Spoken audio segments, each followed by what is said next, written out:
Hello. देखिए, हम लोग वीडियो की तैयारी कर रहे हैं और वीडियो में हम लोग रीजनिंग का चैप्टर वाइज और इसका रीजनिंग का प्रैक्टिस सेट सॉल्व कर रहे हैं। बीच में वीडियो हमारा गैप हो गया था, तबीयत सही नहीं था। अब कुछ सही हुआ है तो वीडियो हम कंटिन्यू फिर से अब अपलोड करेंगे और आप लोगों को रीजनिंग और हिंदी आप लोगों को अब डेली मिलेगा। और कई लोग कह रहे थे कि मैथ के लिए भी प्रैक्टिस सेट स्टार्ट कीजिए, तो इसके बारे में सोचा जाएगा। अभी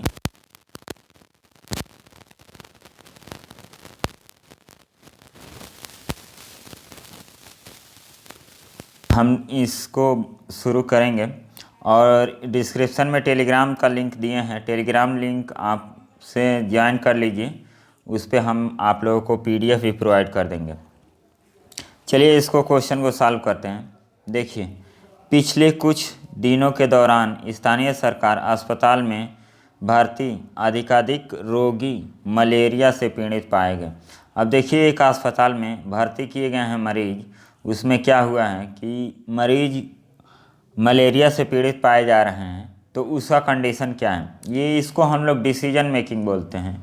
डिसीजन मेकिंग और स्टेटमेंट कंक्लूजन, इस टाइप का क्वेश्चन ये आता है। और ये वीडियो एग्जाम में पिछली बार जब पूछा गया था तो 5 से 6 क्वेश्चन इससे पूछे गए थे। वीडियो आप लोगों को प्रीवियस ईयर का सॉल्व करके भेजे हैं, उसको देख लीजिएगा। देखिए, तो इसमें क्या आपका सही हो सकता है, अपने लेवल से इसको सोचना होता है। अब देखिए, हम इसमें 2 तरह से सॉल्व करते हैं। एक सिलॉक्स आप लोगों को पढ़ाए हैं, तो उसमें हम बोलते हैं कि आप लोगों को जो स्टेटमेंट दिया है उसको 100% मान के उसको हम लोगों को सोचना होता है। और ये डिसीजन मेकिंग होता है, इसमें आपका क्या एबिलिटी है, आप क्या करेंगे, आपका डिसीजन क्या होना चाहिए, इसको हम लोग जज करते हैं। ये आपका एक एक्शन दे दिया गया और उसके आधार पे इसको हम लोगों को जज करना होता है। अब देखिए, जब अस्पताल में रोगी भर्ती हैं, उनको मलेरिया हो गया, तो मलेरिया हो गया तो क्या आपका लॉजिक क्या निकलता है कि उनका अलग से ट्रीटमेंट किया जाए, अच्छे से ट्रीटमेंट किया जाए। तो यहाँ पे देखिए, जो पहला स्टेटमेंट है, मलेरिया से पीड़ित सभी रोगियों को अस्पताल से तत्काल छुट्टी दे देना चाहिए। अब देखिए, लोग अस्पताल जाते हैं किस लिए, बीमारी को सही करने के लिए। और अस्पताल गए, बीमारी हो गई तो अब छुट्टी थोड़ी दे देंगे, तो ये क्या होगा, लॉजिक इसका कोई नहीं बैठ रहा है। फिर अस्पताल प्राधिकारियों को अस्पताल के नए रोगियों को भर्ती करने पर तत्काल रोक लगा देना चाहिए। अब देखिए, ये भी कंडीशन क्या है, आदमी अस्पताल जा रहा है, इमरजेंसी वार्ड बनाया जाता है, किस लिए, ताकि जो भी पेशेंट ज़्यादा सीरियस मैटर हो तो उसको जल्दी से जल्दी भर्ती किया जाए। और यहाँ पे बोला जा रहा है कि भर्ती ही ना किया जाए, तो इसका भी लॉजिक क्या हो गया, गलत हो गया। तीसरा कह रहा है मलेरिया से पीड़ित सभी रोगियों को एक अलग वार्ड में रखा जाना चाहिए। अब देखिए, ये कुछ लॉजिक आपका सही निकल रहा है। तीसरा वाले में क्या कह रहा है कि मलेरिया से पीड़ित हो गए हैं लोग, तो इनको क्या किया जाए, अलग से इनका ट्रीटमेंट किया जाए, अलग से देखभाल किया जाए इनका। तो ये लॉजिक आपका ज़्यादा सही है, तो इसमें ऑप्शन नंबर आपका सी राइट आंसर हो जाएगा। तो इसी तरह क्वेश्चन को आपको करना होगा डिसीजन मेकिंग की। अब चलिए एक और क्वेश्चन हम देख लेते हैं।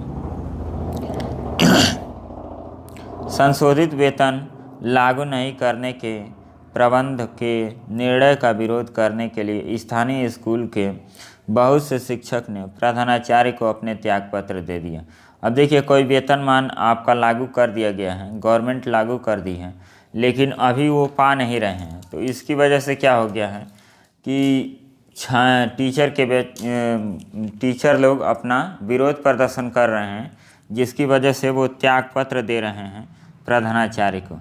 तो इसके संबंध में क्या आपकी कार्रवाई हो सकती है, उसको हम लोग देखेंगे। स्कूल प्रबंधन को त्यागपत्र को स्वीकार कर नए शिक्षकों की नियुक्ति करनी चाहिए। अब देखिए, ये तो बहुत बेवकूफ़ी होगा।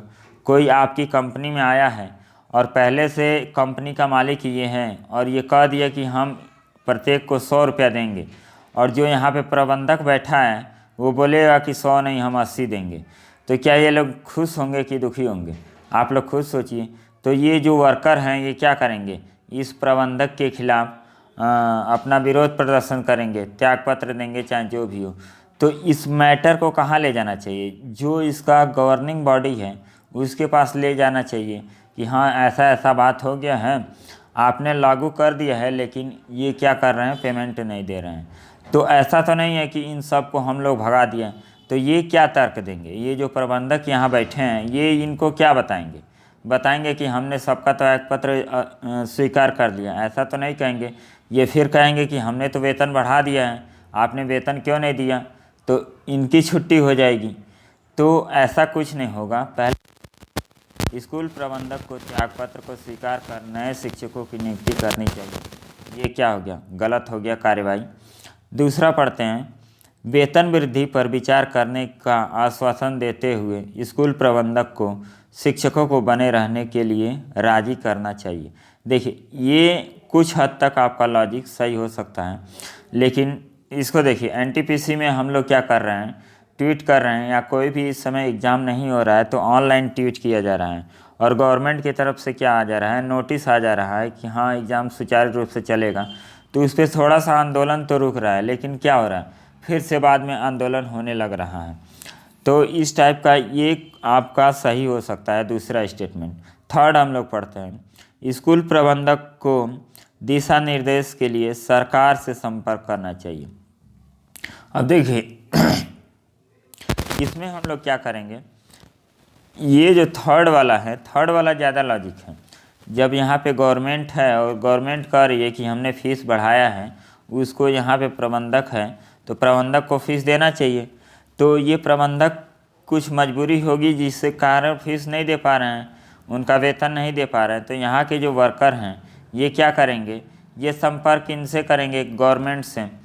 तो प्रबंधक क्या करेगा, कहेगा कि हाँ हम गवर्नमेंट से बातचीत कर रहे हैं, आप लोग शांति बनाए रखिए, जिसकी वजह से गवर्नमेंट का कोई भी निर्देश आता है तो हम आप लोगों को सूचित करेंगे। तो ये ज़्यादा सही लग रहा है। ये यदि देखिए, यदि ये भी होता और ये भी होता, दोनों ऑप्शन होता विकल्प में सेकंड और थर्ड, तो सेकंड और थर्ड दोनों सही होता। लेकिन यहाँ पे आपका सेकंड भी है, वन भी है और थर्ड भी है, तो वन तो आपका बिल्कुल गलत है, और सेकंड और थर्ड दिया है तो थर्ड ज़्यादा लॉजिक है और सेकंड वाला क्या है, कम है। तो आप लोग ऑप्शन जब भी मारेंगे तो थर्ड वाले ऑप्शन को आप लोग चूज करेंगे, सेकंड वाले को नहीं। सेकंड सही हो सकता है, लेकिन उससे भी अच्छा आपको एक विकल्प मिल गया है थर्ड वाला, तो थर्ड वाले को सही आंसर करेंगे। चलिए नेक्स्ट क्वेश्चन देखते हैं। नेक्स्ट क्वेश्चन सिलॉक सामने पढ़ाया है काफ़ी अच्छे से, तो उसका एक क्वेश्चन है, उसको देखिए।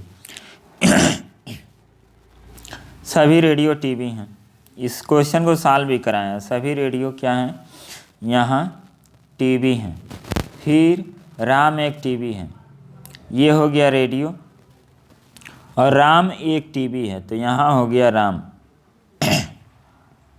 अब देखिए इनके और इनके बीच में कोई संपर्क नहीं है, इनके और इनके बीच में कोई संपर्क नहीं है, हो भी सकता है नहीं भी हो सकता है, लेकिन दोनों लोग क्या है, टीवी के अंतर्गत हैं। तो हम लोग इस स्टेटमेंट के आधार पे कंक्लूजन क्या निकालेंगे, सभी टीवी राम हैं। अब देखिए राम यहाँ छोटा सा है और टीवी क्या है, बड़ा सा है। हमने पढ़ाया है आप लोगों को, जब भी हम अंदर से बाहर से अंदर की तरफ जाते हैं तो केवल कुछ ही स्टेटमेंट सही होता है, सभी नहीं सही होता है। जब अंदर से हम बाहर की तरफ आएंगे तो क्या होगा, कुछ भी सही होगा और सभी भी सही होगा।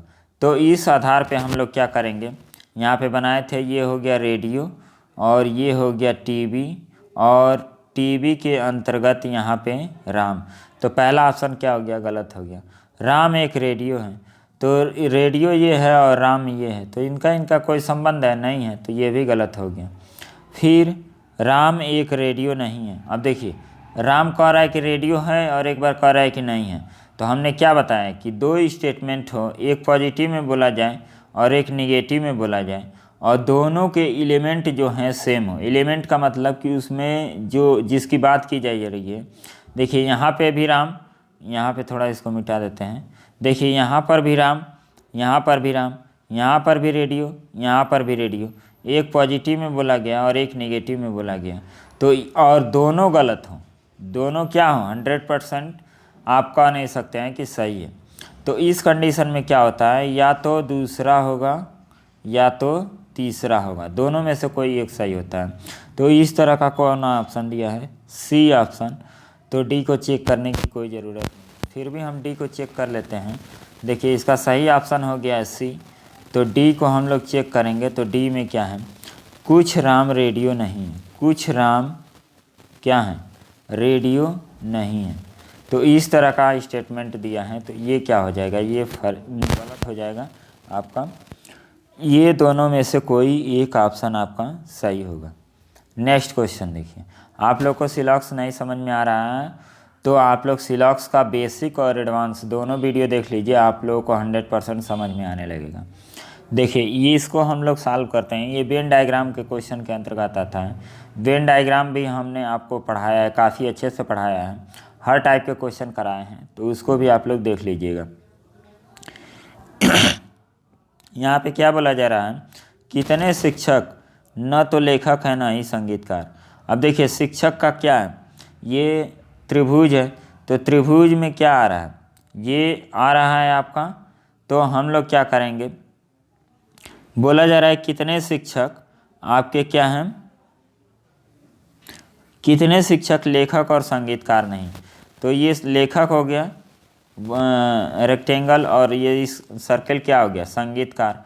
तो इन दोनों में से हटा दीजिए तो बच क्या गया, आपका 1 बच गया। तो 1 क्या हो जाएगा, 1 ऐसे शिक्षक है, ना ही तो संगीतकार हैं ना ही लेखक हैं, तो 1 आपका आंसर हो जाएगा। और आपसे यदि ये पूछ दे कि कौन सा ऐसा नंबर है जो शिक्षक भी है, लेखक भी है और संगीतकार भी है, तो इसमें कौन सा हो जाएगा, ये 2 नंबर हो जाएगा आपका, जो तीनों है। आई बात समझ में। चलिए नेक्स्ट क्वेश्चन देखते हैं। इसमें ये एनालॉजी का क्वेश्चन है, और एनालॉजी के क्वेश्चन को हम लोग सॉल्व करते हैं। अब देखिए पहला दिया है सांप, मगरमच्छ, छिपकली और वेल। वेल हम सब जानते हैं कि वेल क्या होता है, स्तनधारी जानवर होता है, ये बच्चा पैदा करते हैं। और सांप, मगरमच्छ, छिपकली ये अंडा पैदा करते हैं, अंडा देते हैं। तो इसमें ऑप्शन नंबर बी आपका सही हो जाएगा। इधर देखिए जिंक, रजत और कांस्य और प्लेटिनम, इन चारों में क्या अंतर है। चारों में से आप प्लेटिनम को देखेंगे तो प्लेटिनम क्या होती है, सबसे महंगी धातु होती है। और ये जो तीनों होते हैं, तीनों क्या होते हैं, बर्तन बनाने के काम में आते हैं, जबकि प्लेटिनम एक काफ़ी महंगी धातु होती है और इसका यूज अलग होता है। तो इसमें ऑप्शन नंबर आपका डी हो जाएगा। फिर देखिए मेढक, केकड़ा, कछुआ और मछली। अब देखिए इसमें आपको डिफरेंट बताना है कि कौन सा डिफरेंट होगा। आप लोग वीडियो पॉज करके इसका आंसर कमेंट करके ज़रूर बताइएगा। तो देखिए मेढक भी पानी में भी रहता है और ज़मीन पर भी रहता है। केकड़ा आप लोग जानते ही हैं, केकड़ा ज़मीन पर भी रहता है और पानी में भी रहता है। कछुआ ज़मीन पर भी रह सकता है और पानी में भी रह सकता है, लेकिन मछली हमेशा पानी में ही रहती है। तो इसका राइट आंसर क्या हो जाएगा, आपका डी हो जाएगा। देखिए यहाँ पे जो सेकंड वाला है वो भी डी है और ये भी डी है। फिर इसका आप लोग कमेंट करके बताइएगा कि इसमें कौन सा भिन्न है, और उसका रीज़न भी लिखिएगा कि इसका कारण क्या है भिन्न होने का।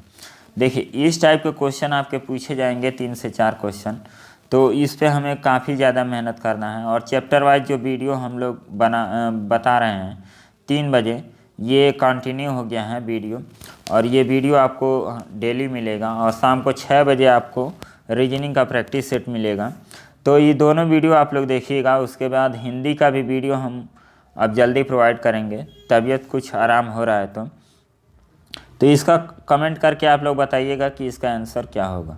नेक्स्ट क्वेश्चन देखिए, अब इसमें भी एनालॉजी का क्वेश्चन है। ज्ञान पढ़ने से ज्ञान मिलता है तो कार्य से क्या मिलता है, कार्य करने से अनुभव मिलता है। काफ़ी आसान क्वेश्चन है। चलिए नेक्स्ट क्वेश्चन देखिए। अब नेक्स्ट क्वेश्चन सीरीज का क्वेश्चन है, इसको हम लोग कैसे डील करेंगे। अब देखिए रीजनिंग आप लोग को सॉल्व करना है ना, तो आप लोग कोशिश कीजिए कि 1 से लेके 20 तक जितने भी क्यूब हैं सब याद कर लीजिए, और 1 से लेके 50 तक आप लोग स्क्वायर याद कर लीजिए। इसका क्लास हम अलग से लेंगे कि याद करने का तरीका क्या है, जिससे हम आसानी से चीज़ों को रिटेन कर पाएँ। और आपको एक और 20 तक टेबल ज़रूर याद कर लीजिए, 1 से 20 तक। 1 का टेबल तो याद ही होगा, 10 तक टेबल तो सबको जनरली याद ही होगा। तो आप लोग 20 तक टेबल याद रखिए, 20 तक क्यूब याद रखिए और 50 तक स्क्वायर। इस पर हम स्पेशल क्लास लेंगे आप लोगों का स्पीड मैथ पे, ये काफ़ी ज़्यादा आप लोगों को फ़ायदेमंद रहेगा। अब देखिए इसको हम लोग सॉल्व करते हैं। 126, 218, 346, 516 और 734। तो इसको हम लोग देखने से क्या मिलता है, यहाँ देखिए 5 का क्यूब प्लस 1, 6 का क्यूब प्लस 2, फिर 6 का क्यूब कितना होता है 216, 216 में 2 जोड़ेंगे तो 218 हो जाएगा। फिर 7 का क्यूब होता है 343 और इसमें 3 जोड़ेंगे तो आपका 346 हो जाएगा। 8 का क्यूब कितना होता है 512 और 512 में 4 जोड़ेंगे तो आपका 516 हो जाएगा। फिर 9 का क्यूब और फिर यहाँ पे 4 जोड़े, यहाँ पे 1 2 3 4 तो यहाँ पे 5 जोड़ेंगे तो ये 734 हो जाएगा। फिर 10 का क्यूब प्लस 6, तो 10 का क्यूब 1000 होता है और 6 जोड़ेंगे तो 1006। ये ऑप्शन नंबर बी आपका राइट आंसर हो जाएगा। नेक्स्ट क्वेश्चन देखिए, इसको एक क्रम में आपको समझाना होता है। यहाँ पे क्रम बताना है कि कौन सा क्रम आपका होगा। देखिए टाइप करना, प्रिंट करना, सेव करना, ओपन करना और क्लोज करना, ये भी क्वेश्चन आपका बनता है। अब देखिए चारों ऑप्शन में 3 पहले है, तो पहले क्या हो जाएगा ओपन करना। ओपन करने के बाद पहले क्या करते हैं, अब देखिए ऑप्शन को इल्यूमिनेट कीजिए। बी ऑप्शन में देखिए ओपन किया तुरंत क्लोज कर दिया, तो ये ऑप्शन तो होगा नहीं। ओपन करने के बाद कुछ काम किया जाएगा, उसके बाद क्लोज किया जाएगा। अब देखिए ओपन किए डी ऑप्शन में, ओपन किया और तुरंत प्रिंट थोड़ी निकलेगा, कुछ काम करेंगे तब तो ये भी ऑप्शन क्या हो गया इल्यूमिनेट हो गया। बचा ए और सी। ए और सी में पहले देखिए पहले वाले में दिया है सेव करना, ओपन करने के बाद तुरंत सेव क्या करेंगे, कुछ मैटर रहेगा तब तो ये भी ऑप्शन आपका गलत हो गया। तो ओपन करेंगे, फिर टाइप करेंगे, फिर सेव करेंगे, फिर प्रिंट करेंगे, फिर क्लोज करेंगे, तो ऑप्शन नंबर सी आपका राइट आंसर हो गया। नेक्स्ट क्वेश्चन देखिए, नेक्स्ट क्वेश्चन वर्णमाला से आधारित क्वेश्चन आते हैं। इसको हम लोग कैसे सॉल्व करेंगे, इसमें क्या बताया है, निम्नलिखित वर्णमाला को विपरीत क्रम में लिखा जाए तो आपके बाएं से 18वें अक्षर के बाएं 8वां अक्षर कौन सा होगा।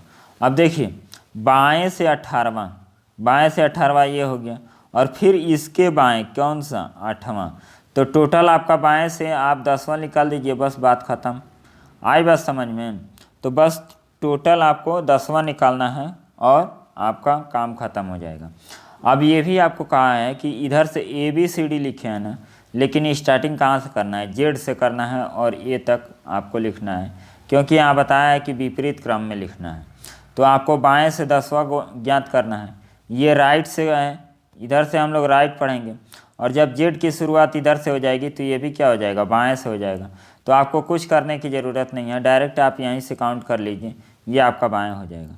1 2 3 4 5 6 7 8 9 10, तो क्यू क्या हो जाएगा आपका 10वां नंबर हो जाएगा बाएं से। एक बार और समझ लीजिए कि ये हो गया 18 बाएं से, और एक बार बोला जा रहा है कि इसी के बाएं, मतलब ये तो राइट हो गया अब इसका और ये लेफ़्ट हो गया, तो पूछ रहा है कि इसी के बाएं 8वां कौन सा होगा। तो इसमें से 8 हम माइनस कर देंगे तो कितना आ जाएगा 10, और हम डायरेक्ट निकाल लेंगे कि 10 क्या बाएं से 10वां नंबर कौन सा होगा। तो बाएं से 10वां नंबर आपका क्यू हो जाएगा। इधर से नहीं काउंट करेंगे क्योंकि विपरीत क्रम में लिखना है, आपको पहले ही बताया गया है। नेक्स्ट क्वेश्चन देखिए, यदि अंग्रेजी वर्णमाला को विपरीत क्रम में लिख दिया जाए तो दाएं से तीसरे अक्षर के बाएं और 13वां कौन सा होगा। अब देखिए दाएं से तीसरे मतलब 1 2 3 के बाएं 13वां अक्षर, के बाएं यहाँ से 13वां अक्षर, तो ये हो गया।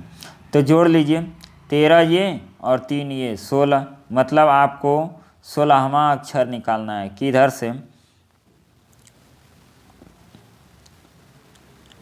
किधर से निकालना है, राइट से 16वां अक्षर आपको देखना है कि राइट से 16वां अक्षर कौन सा होगा। तो देखिए हम लोग विपरीत क्रम में लिख रहे हैं। विपरीत क्रम में मतलब कि इसको जो ऊपर लिखा है इसी को पलट दीजिए। बाकी आप लोग को नहीं ऐसा क्वेश्चन मिलेगा तो आप लोग कॉपी में लिख लीजिएगा जो भी रफ मिलेगा। तो अल्फ़ाबेट को आप लोग विपरीत क्रम में लिख लीजिएगा, ज़्यादा समय नहीं लगता है, या तो याद कर लीजिएगा। तो 16वां अक्षर क्या हो जाएगा, 16वां क्या होगा,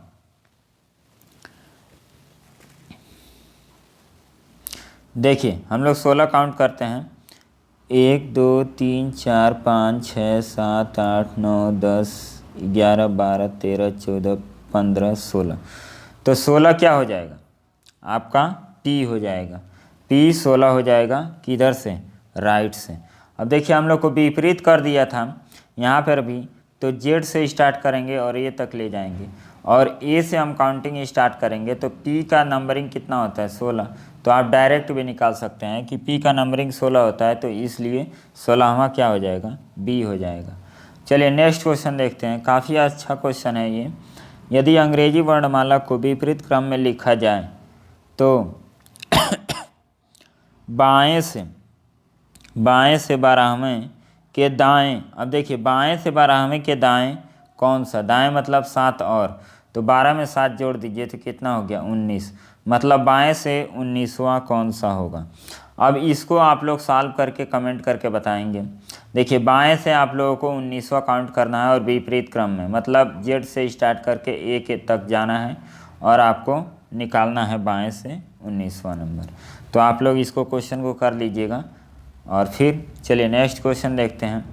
नेक्स्ट क्वेश्चन देखिए, A B C D E 5 नदियां हैं, ए बी से छोटी है, बी से क्या है, छोटी है, तो ए बी से छोटी हो गई, लेकिन ई से बड़ी है, ई से बड़ी है, सी सबसे बड़ी है, सी क्या है, सबसे बड़ी है, और डी बी से कुछ छोटी है।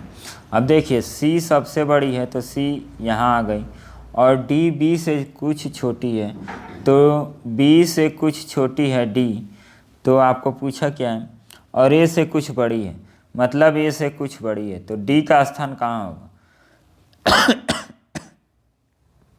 डी का स्थान यहाँ हो जाएगा, ए और बी के बीच में। सबसे छोटी नदी कौन सी है, तो ई आपका ऑप्शन हो जाएगा, डायरेक्ट सी ऑप्शन। देखिए इस तरह आसानी से आप लोग क्वेश्चन को सॉल्व कर सकते हैं। नेक्स्ट क्वेश्चन, किसी स्टोर में 5 वस्तुएं A B C D E की कीमत अलग अलग है। सी का मूल्य 100 रुपया, सी का मूल्य क्या है, 100 रुपया। ए सी से सस्ती है, ए जो है सी से सस्ती है, सी यहाँ ए यहाँ।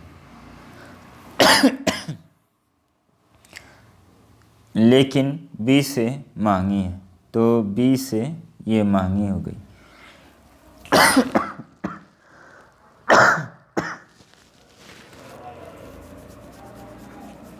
खांसी परेशान कर दिया है।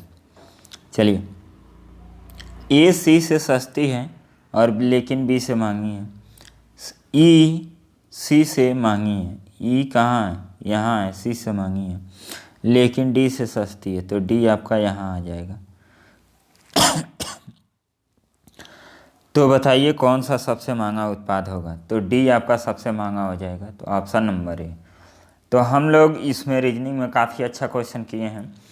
आप लोग इस क्वेश्चन को देखिएगा और कोई भी क्वेश्चन आप वीडियो को पॉज करके उसको सॉल्व करने की कोशिश कीजिए और वीडियो को सॉल्व कीजिए और उसके बाद एक्सप्लेनेशन देखिए, काफ़ी अच्छा रहेगा, आप लोगों की रीजनिंग काफ़ी अच्छी हो जाएगी। और हम अब आप लोगों को हमेशा 3 बजे चैप्टर वाइज, 3 बजे चैप्टर वाइज और 6 बजे रीजनिंग का प्रैक्टिस सेट आप लोगों का चलेगा। ये 2 लेक्चर आप लोगों को मिलेगा, और हिंदी का 8:30 बजे कोशिश कर रहे हैं कि हिंदी का भी लेक्चर आप लोगों को दिया जाए। तबीयत धीरे धीरे सही हो रहा है, तो अब लेक्चर आप लोगों को हमेशा मिलेगा। तो आप लोग वीडियो देखिए और चीज़ों को सीखने की कोशिश कीजिए, और जहां आपको ना समझ में आए आप लोग कमेंट कैसे करेंगे, जैसे मान लीजिए कि आपको नहीं समझ में आया, 15 मिनट पे आपको नहीं समझ में आए, तो आप कमेंट करेंगे कि सर 15 मिनट पे जो समझाया है वो हमें समझ में नहीं आया। आप लोग डायरेक्ट बताएंगे कि ये क्वेश्चन ऐसे है तो नहीं समझ में आएगा हमें भी। आप लोग टाइमिंग के साथ आप लोग डाउट पूछिए ताकि हम वहाँ तुरंत पहुँचें और देखें कि क्या आपको डाउट हो सकता है। तो टाइमिंग कीजिएगा जब भी आपको कोई दिक्कत होगी तो। बाकी चलिए मिलते हैं नेक्स्ट वीडियो में, तब तक के लिए स्वस्थ रहिए। और देखिए ठंडी का मौसम है, ठंडी धीरे धीरे कम हो रही है, इसी में सर्दी जुकाम होता है, तो आप लोग अपने आप को बचाइए। गलती हमसे हो गई है तो भुगत रहे हैं, तो आप लोग अपने आप को बचाइए ताकि पढ़ाई में डिस्टर्ब ना हो। तो चलिए मिलते हैं नेक्स्ट वीडियो में, तब तक के लिए बाय, धन्यवाद।